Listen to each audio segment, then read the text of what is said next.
Hello बच्चों, आइए प्रश्न को पढ़ते हैं। प्रश्न यह है, निम्नलिखित आव्यूहों के व्युत्क्रम प्रारंभिक स्तंभ रूपांतरणों के प्रयोग से ज्ञात कीजिए। और आव्यूह दे रखा है 2, -6, 1, -2।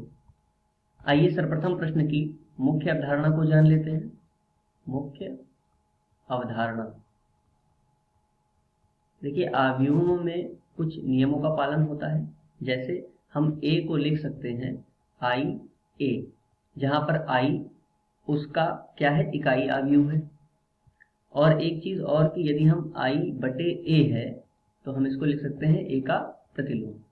इन दोनों गुणों के आधार पर हम इस प्रश्न को हल करेंगे। देखिए, सर्वप्रथम हम इस गुण का प्रयोग करते हैं। प्रश्न को हल करने के लिए ए लिख लेते हैं। ए का मान कितना दे रखा है आव्यूह में, 2, -6, 1 और -2। बराबर में इसका जो इकाई आव्यूह होगा वह क्या होगा, 1, 0, 0, 1। और यहाँ पर लिख लेंगे ए को ऐसे ही।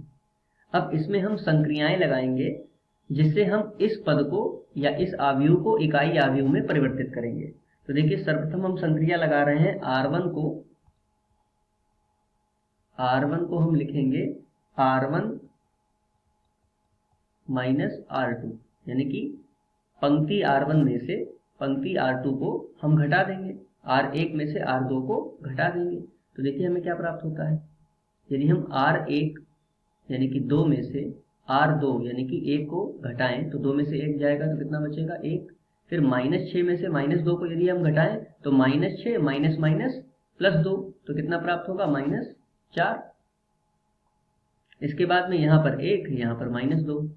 इसी प्रकार देखिए, यहाँ पर भी जो संक्रिया हम यहाँ पर लगा रहे हैं वही संक्रिया यहाँ पर भी लगानी होगी। तो 1 में से 0 को हम माइनस करेंगे तो कितना आ जाएगा, 1। 0 में से 1 को यदि माइनस करें तो आ जाएगा -1। और यहाँ पर 0 और 1। और यहाँ पर जैसे a लिखा था वैसे ही a लिख देंगे। इसके बाद अगली संक्रिया हम लगा रहे हैं R2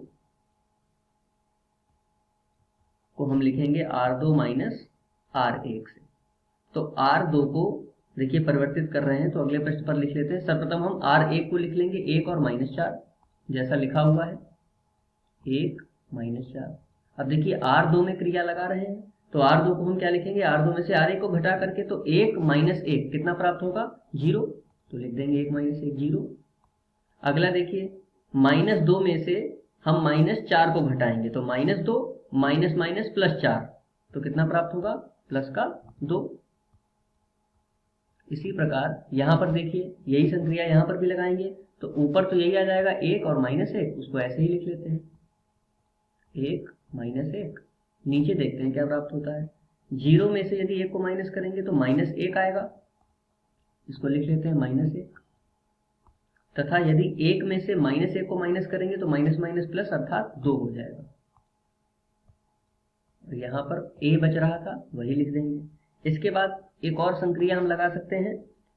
R1 को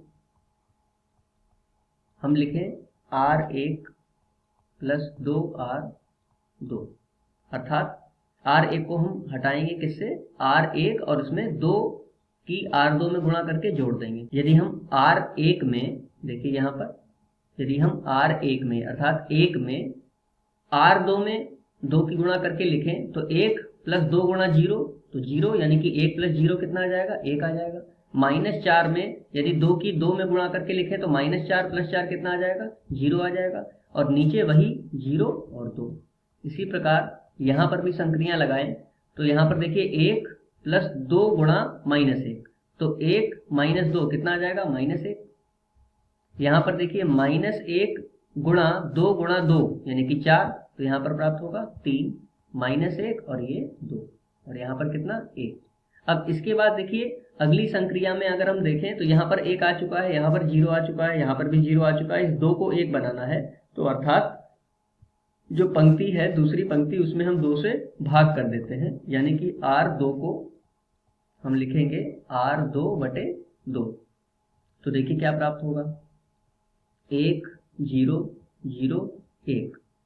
बराबर में देखिए, बराबर में आ जाएगा -1/2, यहाँ पर 3, यहाँ पर 2/2 अर्थात 1 और यहाँ पर -1, ठीक है, और यहाँ पर a।